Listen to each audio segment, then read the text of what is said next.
салому дуруд дӯстони азиз бинандагон, имрӯз ин наворро барои дӯстони мо ки дар YouTube ҳастанд омода мекунам. авваланбор барои ҳамаи шумо ташаккур мегӯям ки шумо дастгирӣ мекунед.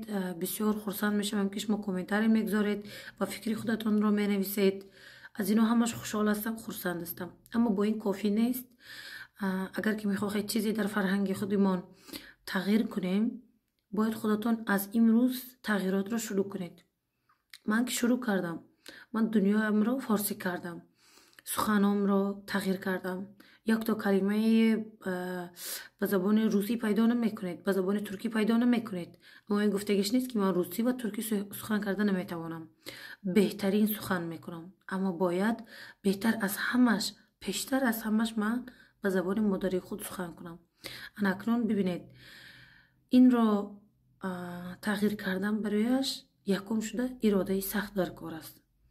бовар кунед, ғурури миллӣ дар кор аст.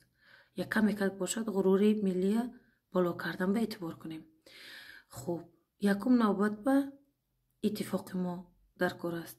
ҳар куҷои тоҷикет дид бо дастгирӣ кунед. ҳеҷ вақт ҳарфҳои бад назанед. ин лаби даҳани бадатон ки дар интернет омада сухан мекунедон ҷамъ кунед. имрӯз ки ман мебинам аз ин мешармам. ман чутор тавонам бигӯям ки ин бародарони тоҷики мост, аз ин кишвари дигаре бигӯям. мешармам. ҳақоратҳо, ҳарфҳои бад, суханони ноадабию беодобу як тавре ки ҳеҷ ҳатто ҳарфе надорам ба он гуфтан. инро ҷамъ кунед. агар хоҳед ки дар статуси аввалатон пас баргардед, бояд аз имрӯз шурӯъ кунед. фақат назди камера омада мегӯед ки ин гузашта беруни тоҷик буд, ин буд. шумо начаспед ки оно кӣ буду чӣ буд. шумо имрӯз шумо кӣ ҳастед? шумо аз ин гап бизанед. оно дар замонаш буд, гузашт, рафт. имрӯз шумо кӣ ҳастед? ин муҳим аст. кани марҳамат ба ин саволи ман чӣ ҷавоб дода метавонед? ман аз худам зиёд фикр намекунам. дар оянда ман ҳаминтур ки шурӯъ кардам ки дунёяма тағйир кардам, ояндаам ҳаминтур мешавад. ҳатто шавҳари ман тоҷик аст. фарзандони ман номи тоҷикиро ба худ доранд. ҳаминтур ки дар орзуям буд, кам кам расида роҳистам. фарзандонам бо забони тоҷикӣ сухан мекунанд. форсиро мефаҳманд. кам кам навиштаи форсиро мехостам барои бачаҳо ёд бидиҳам. дар назди онҳо худамам беҳтар ёд бигирам. орзу дорам шеъру ғазалҳоимонро зиёдтар бихонем. бовар мекунед, дар имрӯз дар дунёи маҷозӣ ҳар рӯз як видео пахш мешавад ва мо инро мехонему қабул мекунем. масалан мегӯяд набояд ин корро бикунед, ан ин тур бикунед. мегӯяд як филон мебарояд, ин ҳарфро мегӯяд. аммо шумо бовар мекунед кай ки дар китобҳои Умар Ҳайём ё дигарош аз ин беҳтар маслиҳатҳо ҳаст. бо шеъру ғазал гуфтагиҳо ҳаст. шумо бовар мекунед, агар онро хонед, лозим ба ҳеҷ чизе нест. лозим нест ки ба шумо кудум касе маслиҳат бидиҳад. бовар мекунед, ана имрӯз ман аз шумо мумкин аст чанд соли хурд ҳастам ё ки чанд соли бузургам ҳастам. мисол, худам метавонам интихоб кунам дар зиндагим чӣ кор мекунам. худам метавонам бо касе рӯйбарӯ шавам, чашм ба чашм шуда сухан карда савол ва ҷавоб кунам. аз ҳеҷ чиз пас ақаб барнамегардам. мисол, худам ба худам бовар дорам. ба ҳамеш ҳамин як чандин ёддоштагон, донишон кӯмак мекунад. ва шумо ҳаминро маслиҳат медиҳам ки агар хоҳед дар оянда тоҷико статуси аввалаш ба пас баргардад, имрӯз мо шурӯъ кунед. якум навбат ба якаме как ба илму адаб эътибор кунед. ин сахт нест, бовар кунед. шумо метавонед, дуруст аст ки китоб хондан ба вақт надоред, ҳамаш дуруст аст. фарқе надорад дар хонадонатон чӣ кор мекунед, дар корхонаатон ҳастед. фақат боз кунед, навишта кунед Persian, масалан Умар Ҳайям poetry, мисол шеъру ғазалҳои форсӣ, ҳамаш боз мешавад.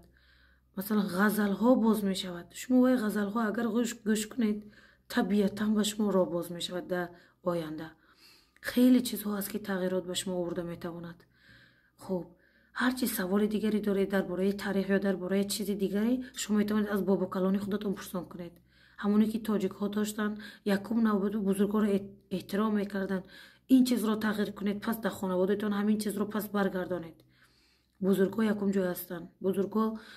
бузургҳо фариштаи хона ҳастанд. инро ба бачаҳотон ёд бидиҳед.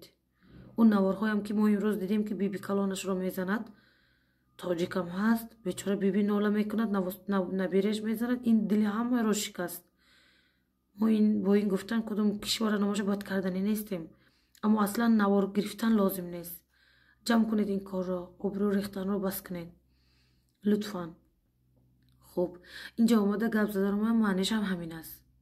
ва ки дар кор аст ки масалан биё ту дар бораи ин сухан кунад.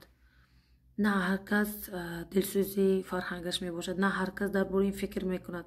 касоне ҳастанд ки пушти парда шояд механданд, аммо ман аз болои онҳо механдам ки имрӯз худашонро намешиносанд, мутаассифона намешиносанд, на шаҷарешонро медонанд ки ҳастанд. дуруст аст ки бояд доштани дар жени худ одам омада инҷа худнамоӣ карданаш дуруст набудаги шояд, аммо имрӯз барои мардумони мо ин дар кор аст. ба ҳамин хотир мо инҷо ҳастем. бо ин гуфтани нестем ки мо охирӣ чизе ки мо вақти чизе надорӣ омада бо наҷоти худ худнамоӣ мекунӣ, ин тур нест, худо накунад. аммо имрӯз барои мардумони мо ҳамин чиз дар кор аст, иттифоқ дар кор аст. биёед ман ба шумо як чизои мисоли оддиро мегӯям ки иттифоқ байни мо доштанро як чанд варианташа мегӯям. мисол метавонад тоҷиконе аз кишварҳои гуногун метавонанд аз тариқи бизнес коучинг чизо шунос шаванд, масалан як кишварҳои дигар раванд, ба ҳамон ҷое ки тоҷикҳо ҳастанд пайдо кунанд раванд. мисол тиҷораҳо бо яки дигар тиҷорат боз кунанд, бигӯянд специал, яъне специально тоҷик бо тоҷик. чаро не?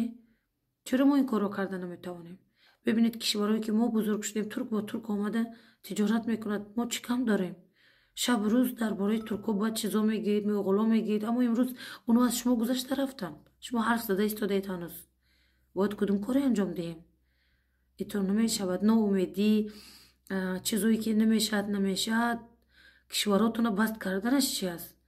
шаб рӯз дар бораи кишвар бад кардан вақт ҷудо мекунед, як чизо мекунед, он фақат вақт гузарондан аст.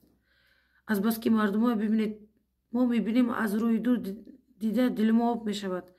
мардумҳо азбаски бечора монден часпиден да дин, чунки бо ҳамон худашонро таскин мекунанд. дар ҳар куҷо фақирист, дин ҳукмронӣ мекунад. ба ҳамин хотир инро бояд фаромӯш накунеду ба мардум кӯмак кунему ин мардумро аз фақирӣ боло кашем. кам ё зиёд бо ҳарфҳои ман метавонад 100 нафар рафта 1000 нафар амал кунад.